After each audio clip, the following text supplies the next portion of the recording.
चलो मुद्दे पे आते हैं। आज की वीडियो जो रहने वाली है, जब मैं साइट पे गया मैंने क्या काम किया, मेरे को दिक्कत किस चीज़ों में आई, वो चीज़ें मैं बात करूंगा आपसे। लेकिन उससे पहले जो दो टेस्ट साइट पे किए जाते हैं, स्टील और एग्रीगेट का, उसका थोड़ा डिटेलिंग मैं आपको करूंगा, एक फ्रेशर को, एक क्वालिटी इंजीनियर को। क्योंकि अगर किसी एमएनसी कंपनी में आप ऐसे कॉन्ट्रैक्टर भी जाओगे तो वहाँ जो आप साइट इंजीनियर होगा ना, उसका एक इंटरव्यू लगा लो होता है एज ए क्वालिटी इंजीनियर कि उसको क्वालिटी का नॉलेज है कि नहीं। वो आज इस वीडियो में मैं आपको बताऊंगा कि क्या क्या आपको पता होना चाहिए। दूसरा हम बात करेंगे जो मटेरियल यूज़ किया जाता है घर की कंस्ट्रक्शन के लिए, उनकी ब्रांडेड कंपनीज कौन सी हैं। मतलब आप डब्ल्यूसी ब्लॉक कर रहे हो, सीमेंट यूज़ कर रहे हो, कोई भी चीज़ यूज़ कर रहे हो, अगर आपको उस चीज़ का नॉलेज नहीं है, मतलब हम ब्रांड की बात करते हैं जैसे नाइकी है, एडिडास है, हमें पता है इनके शूज़ अच्छे आते हैं, ये चीज़ है। लेकिन कंस्ट्रक्शन में भी आपको ये चीज़ पता होना चाहिए, क्योंकि जो कंपनीज इसको यूज़ करती हैं तो वो पूरी चीज़ों के टेस्ट देखती हैं, तो वो चीज़ें भी बात करेंगे। तो उसमें आपको कौन कौन से टेस्ट आने चाहिए, आज हम बात करेंगे टेस्ट और थोड़ा प्रोसीजर बताएंगे। मतलब स्टील टेस्ट का मैं बात करने वाला हूँ, दूसरा एग्रीगेट टेस्ट का, ये दो टेस्ट की मैं बात करूँगा। पहले हम बात करते हैं स्टील टेस्ट की। देखो, आपकी साइट पे कोई भी स्टील आएगा पहले उसका टेस्ट होता है। तो ये जैसे आप सामने देख रहे हो, ये सैंपल है। मतलब जितने भी डाया का आपका स्टील यूज़ होने वाला है उसके 3 पीस कटिंग करनी होती है 1 मीटर लेंथ के। हर अगर 8 mm का है 3 नग 1 मीटर का, वो करके हम उसका टेस्ट करते हैं। ये आप मैं पूरा प्रोसीजर इस पे ले आऊँगा कल या परसों, जो वीडियो रहेगी कल एग्रीगेट पे रहेगी। तो इसमें हम टेस्ट करते हैं, इसकी मैं आपको दिखा देता हूँ स्टील टेस्ट में कौन कौन सा टेस्ट आता है। तो स्टील टेस्ट का अगर हम बात करें तो जैसे आप यहाँ देख रहे हो, जो स्टील है 8 mm, 10 mm, 12, 16 और 1 मीटर की उसकी लेंथ है। 3 नग हैं हर सैंपल के। और ये जिंदल FE 500 TMT बार है। इसका टेस्ट कौन कौन सा किया जाएगा, 0.2% प्रूफ टेस्ट, फिर वेट और रनिंग मीटर, मतलब उसका वेट किया जाता है और IS कोड से मिलाया जाता है कि प्रॉपर आ रहा है नहीं। टेंसाइल स्ट्रेंथ टेस्ट किया जाएगा, एलोंगेशन, बेंड एंड रीबेंडेड टेस्ट। और ये तीनों टेस्ट, 5 टेस्ट हैं, इनकी मैं वीडियो ले आऊँगा, उसमें मैं पूरा प्रोसीजर आपको बताऊँगा। आज ये आपको पता होना चाहिए, इस साइट पर जाके ये टेस्ट हमेशा होते हैं। अगली चीज़ है जो कौन कौन सा टेस्ट आप करोगे और कौन कौन सी आपको इंस्ट्रूमेंट ज़रूरत पड़ेगी साइट पे, वो भी मैं बता देता हूँ। टेस्ट का हम कल बात करेंगे। तो सबसे पहले चीज़ है एग्रीगेट टेस्ट जो रहता है, इसमें 7 टेस्ट आते हैं, उस पर कल वीडियो आएगी। 7 टेस्ट के मैं प्रोसीजर बताऊँगा। इसमें आपको GI सीप चाहिए 450 mm फॉर कोर्स एग्रीगेट के लिए, जो रहेगा 25 mm से 4.75 mm। फिर ब्रास सीप चाहिए जो 200 माइक्रोन की रहेगी, फाइन एग्रीगेट 10 mm से 75 माइक्रोन की। और hot plate, flakiness and elongation gauge, 20 kg electronic weight machine 2 नग। तो मतलब ये चीज़ें चाहिए होती है। दूसरा टेस्ट जो होता है साइट पे वो होता है cement and fly ash test. तो इसमें क्या ज़रूरत पड़ती है, 90 माइक्रोन एंड 45 माइक्रोन की सीब हमें ज़रूरत पड़ती है फाइनेस्ट टेस्ट के लिए। फिर आता है कंक्रीट टेस्ट जो रहता है, उसमें हमारा कौन कौन सा टेस्ट होगा, कंप्रेसिव टेस्टिंग मशीन चाहिए 2000 kN कैपेसिटी वाली। और फिर हमारा 150 बाई 150 के क्यूब हमें चाहिए होते हैं, स्लम कोन हमें चाहिए होता है। फिर हमें जो थर्मोमीटर होता है टेम्परेचर चेक करने के लिए कंक्रीट का, वो चाहिए होता है। फिर हमें ग्राउटिंग जो हम करते हैं, प्लास्टर करते हैं, उसके लिए हमें क्यूब चाहिए होता है 70.6 बाई 70.6 का क्यूब हमें चाहिए होता है। फिर हमें जो क्यूब की क्यूरिंग के लिए टैंक चाहिए होता है, वो ज़रूरत पड़ती है। तो ये बेसिक चीज़ें ज़रूरत पड़ती है साइट पे। फिर अगली चीज़ हम बात करें, जो अगला टेस्ट हमें ज़रूरत पड़ता है, जो आना चाहिए, वो है सॉइल टेस्ट। तो सैंड रिप्लेसमेंट किट हमें चाहिए होती है पूरी, उसमें हमारा मॉइस्चर मीटर हो गया, जो भी किट होगी, ये मैं पूरा आपको प्रैक्टिकल करके दिखाऊंगा। ये जो भी टेस्ट मैं आपको बता रहा हूँ यहाँ, ये सब आपके लिए प्रैक्टिकल आने वाले हैं। बस अभी मैं आपको ये गाइड कर रहा हूँ कि कौन कौन से टेस्ट साइट पे किए जाते हैं। ये प्रैक्टिकल वीडियोस तो आएंगे। एक इंट्रोडक्शन वीडियो आप इसको बोल लो, क्योंकि नया प्रोजेक्ट है, नए प्रोजेक्ट में जो भी होगा तो वो चीज़ें आपको मिलेंगी ही मिलेंगी। फिर हम बात करें तो इसमें आपको GI ट्री चाहिए होगी, व्हील वैरो चाहिए होगा, स्कूप, स्पैचुला एक्स्ट्रा आपको नीड यहाँ पड़ेगी। ये हो गए 5 टेस्ट। इसमें हमारा एग्रीगेट का कवर हो गया, कंक्रीट, सॉइल। तो ये टेस्ट मोस्टली साइट पे किए जाते हैं और इनकी वीडियोस ज़रूर आएंगी आपके लिए। तो उसके लिए प्लीज़ चैनल को सब्सक्राइब कर लो। आई होप आज की वीडियो से भी आपने कुछ ना कुछ सीखा होगा कि कौन कौन सा टेस्ट होता है, क्या क्या मटेरियल चाहिए होता है। और हर मटेरियल, जो भी मटेरियल हम साइट पे यूज़ करते हैं, हमें उसके MTC रिपोर्ट चाहिए होती है, उसका टेस्टिंग सर्टिफिकेट चाहिए होता है। क्योंकि जो मटेरियल टेंडर में कहा है वैसी क्वालिटी का मटेरियल यूज़ किया जा रहा है कि नहीं, उसका टेस्ट रिपोर्ट करनी होती है, उसकी टेस्टिंग की जाती है। वो सैंड है, एग्रीगेट है, ब्रिक है, स्टील है, जो भी मेन मटेरियल यूज़ होगा उन सब के टेस्ट हम करेंगे। और मैं प्रैक्टिकल वीडियो आपको दिखाऊंगा, प्रैक्टिकली आपको करके दिखाऊंगा कि कैसे वो चीज़ें होती हैं। तो अभी मैं बात करूंगा नए फ्रेशर या साइट इंजीनियर की क्या ड्यूटी होती है। जो मेरी ड्यूटी थी साइट पे, वही चीज़ें मैं आज आपको पहले बता देता हूँ क्या ड्यूटी रही थी मेरी जाते ही साइट। सबसे पहली चीज़ जो साइट इंजीनियर को साइट पे करनी पड़ती है वो है ड्राइंग रीडिंग। मतलब साइट इंजीनियर या सिविल इंजीनियर हम बोलें तो आपको ड्राइंग रीडिंग आनी चाहिए। उसकी सेक्शन कैसे देखते हैं, उसकी हम एलिवेशन कैसे देखते हैं, उसको देखना कैसे है, पूरा मतलब हमें प्रोसीजर आना चाहिए। क्योंकि जो भी काम होगा साइट पे, टोटल काम हमारा किस पे डिपेंड है, ड्राइंग पे। सिविल इंजीनियर का वर्क ही किया होता है, एग्जीक्यूट करवाना होता है, मतलब ड्राइंग के देखो काम करवाना होता है। और कईयों के दिमाग में ये रहता होगा कि सर ड्राइंग हमें बनानी पड़ती है। ऐसा कुछ नहीं है, आर्किटेक्ट ड्राइंग बनाता है, हमें बस एग्जीक्यूट करवाना है उसको देख के, और उसमें जो थोड़ी बहुत करेक्शन होगी वो हमें करके देनी होती है, ठीक है। नेक्स्ट चीज़ जो सिविल इंजीनियर को साइट पर करनी पड़ती है, साइट इंजीनियर को वो आनी चाहिए, वो है हमारा लेआउट। लेआउट उसको आना ही आना चाहिए। जो भी कंस्ट्रक्शन स्टार्ट होगी, सबसे पहले जैसे हमने ड्राइंग रीडिंग की, उसके बाद काम ही किसका आ जाएगा, लेआउट का। तो आप लोग लेआउट भी तभी कर सकते हो अगर आपको ड्राइंग आती होगी कि कैसे हम सेंटर लाइन मेथड करते हैं, कैसे हम कॉलम टू कॉलम लेंगे, तो वो सब चीज़ें आपको आनी चाहिए। फिर हम बात करते हैं नेक्स्ट मोस्ट इंपॉर्टेंट चीज़। हर इंटरव्यू में भी ये पूछा जाता है कि आपको बार वेंडिंग शेड्यूल आता है कि नहीं आता है, जिसे हम बीबीएस बोलते हैं। तो किसी की भी बीबीएस होगी, अगर हम बात करें कॉलम की, बीम की, स्लैब की, स्टेयरकेस की, तो आपको बार वेंडिंग शेड्यूल या बीबीएस मस्ट आनी चाहिए। ये आपको काम करवाना पड़ेगा साइट पे जाके, क्योंकि एज ए सब स्टार्टिंग जब भी आप जाओगे, अगर ऐसे प्रॉपर कोई आपने ट्रेनिंग ली है या प्रॉपर किया तो आप प्लानिंग इंजीनियर, बिल्डिंग इंजीनियर हो जाओगे, तो आपको वही काम रहेगा। लेकिन ऐसे डायरेक्ट जाओगे तो आपको सबसे पहले एग्जीक्यूशन में ही डाला जाएगा। तो एग्जीक्यूशन में आपको क्या रहेगा, बार वेंडिंग शेड्यूल आना चाहिए। बार वेंडिंग शेड्यूल जिनको नहीं पता है, तो होता क्या है कि उसमें जो हमें ड्राइंग आती है उसमें सिंपल हमें दिया होता है सरिया, स्टील डिटेल। तो स्टील डिटेल पढ़ के हमें उसे प्रॉपर शेप में देना पड़ता है, कितना बेंड होगा, कितनी कटिंग लेंथ होगी, उस हिसाब से हमें काम करवाना पड़ता है। और जो भी चीज़ें मैं यहाँ इस वीडियो में बोल रहा हूँ आपको कि आपको साइट पे क्या करना है जाके, वो सब वीडियो इस चैनल पर मैं डाल चुका हूँ। वो मैं डिस्क्रिप्शन में भी उनके लिंक डाल दूँगा, आपको जाके वो वीडियो ज़रूर देखनी है अगर आपको वो नॉलेज लेना है, और प्रॉपर प्रैक्टिकल तरीके से मैंने उसमें बताया हुआ है। ये 3 चीज़ें हो गई। अगली चीज़ जो as a civil engineer, site engineer आपको साइट पे करना है जाके, वो है allotting work to supervisor and labour.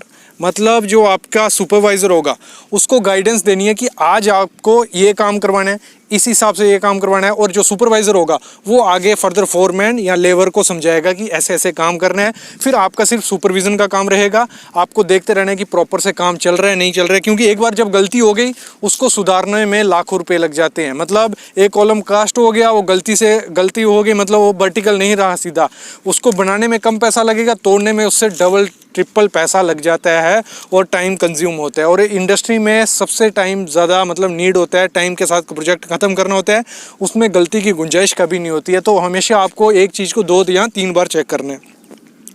अगली चीज़ होती है, जैसे मैंने कहा सुपरविज़न।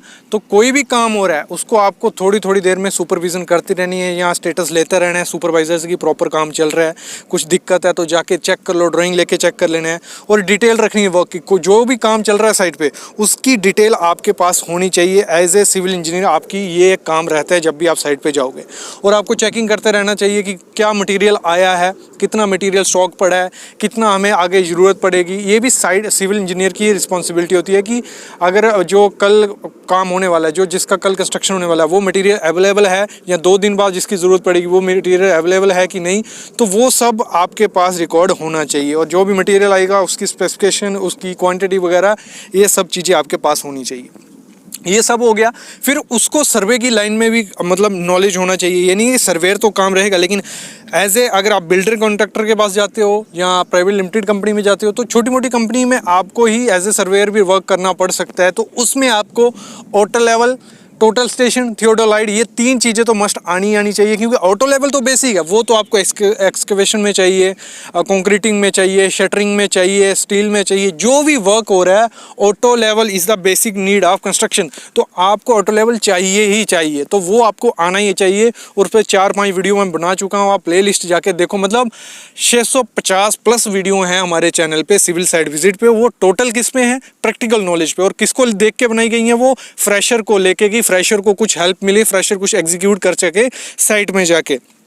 अगली चीज़ है, आपको चेकलिस्ट हर चीज़ की पता होनी चाहिए। आपके वहाँ ब्रिक वर्क चल रहा है, प्लास्टर चल रहा है, शटरिंग का वर्क चल रहा है, स्टील वर्क चल रहा है, फर्नीचर का वर्क चल रहा है, फॉल सीलिंग चल रही है, कोई भी वर्क आपकी साइट पे हो रहा है तो उसकी आपके पास चेकलिस्ट होनी चाहिए कि इसको इसमें अगर ये काम चल रहा है इसमें क्या क्या चेक हमें करना है और किस हिसाब से काम होगा, वो प्रोसीजर आपके पास होना चाहिए। प्रोसीजर भी हम डाल चुके हैं चैनल पे, वो भी आप देख सकते हो।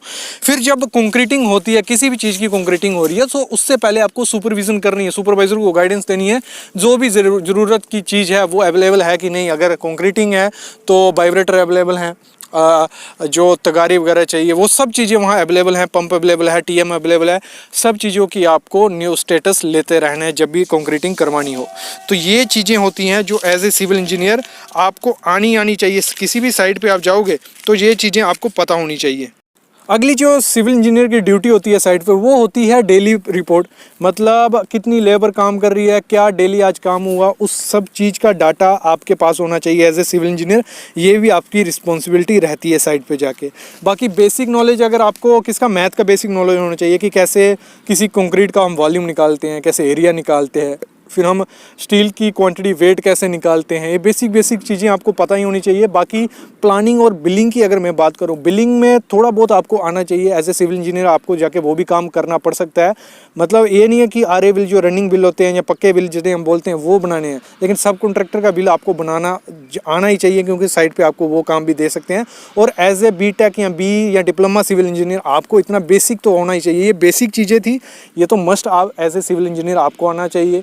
बाकी हम प्लानिंग की बात करें तो प्लानिंग में इतना ज़्यादा आपको एज ए सिविल इंजीनियर नहीं डालेंगे, लेकिन थोड़ा बहुत बेसिक प्लानिंग आपको पता होनी चाहिए कि कौन से काम के लिए कितना हमें आदमी चाहिए, कितना एग्जीक्यूट करने के लिए, वो चीज़ें आपको पता होनी चाहिए।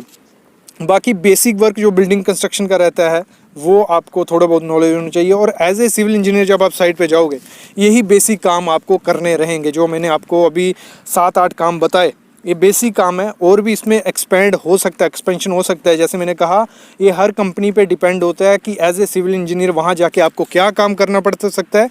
क्योंकि कॉन्ट्रैक्टर में, कंपनी में जो बिल्डर होंगे, उन कंपनी में आपके ऊपर ज़्यादा लोड होगा। लोड इन द सेंस कि आप पे वर्क लोड ज़्यादा होगा, काम ज़्यादा होगा।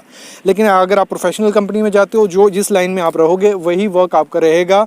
मतलब उसमें आपको एज ए क्लाइंट जाते हो या एज ए सिविल इंजीनियर जाते हो, आपका एक बेसिक काम रहेगा, वही आपको उस पर बनना होगा। लेकिन बिल्डर कंपनी में बन बाती के काम होते हैं। जैसे मैंने जितने काम बताए आपको एज ए कॉन्ट्रैक्टर कंपनी में वो देखने को मिलेंगे, तो आपको उसके लिए तैयार रहना है। और तैयार कैसे हो सकते हो, डिस्क्रिप्शन में भी लिंक डाल चुका हूँ वीडियोस के में। आप प्लेलिस्ट देखो, 650 प्लस वीडियोस है, वो सिर्फ आपके लिए बनाई है। आप देखोगे, सीखोगे, और जब साइट पे आप जाओगे तो थैंकफुल होगे सिविल साइट विजिट।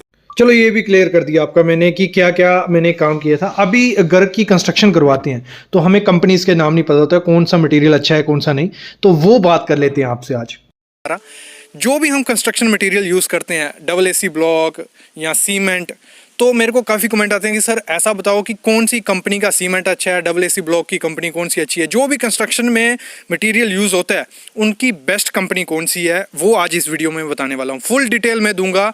25 आइटम है, उनके मैं 5-6 कंपनी ऐसी बता दूंगा जो आप अगर यूज़ करते हो काफ़ी अच्छी कंपनी है। क्यों अच्छी कंपनी है? क्योंकि ये बड़ी बड़ी कंपनीज यही सीमेंट यूज़ कर रहे हैं। तो उनका क्या होता है, वो उसका पहले टेस्ट करवाते हैं, फिर चेक करते हैं कि वो मटेरियल अच्छा है कि नहीं।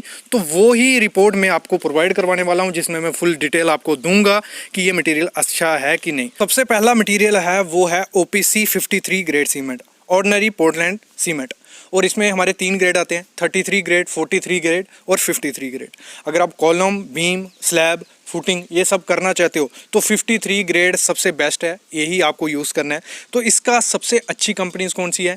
क्योंकि ये जो नाम लिखे हैं ये इनके पहले टेस्ट हुए हैं, ये जो सीमेंट है इनके प्रॉपर से लैब टेस्ट हुए हैं, फिर इनको डिसाइड किया गया है कि ये आपकी घर की कंस्ट्रक्शन के लिए अच्छे हैं। तो सबसे पहला नाम है वो है आदित्य बिरला ग्रुप। इसका जो सीमेंट आता है OPC 53 ग्रेड वो अच्छा है।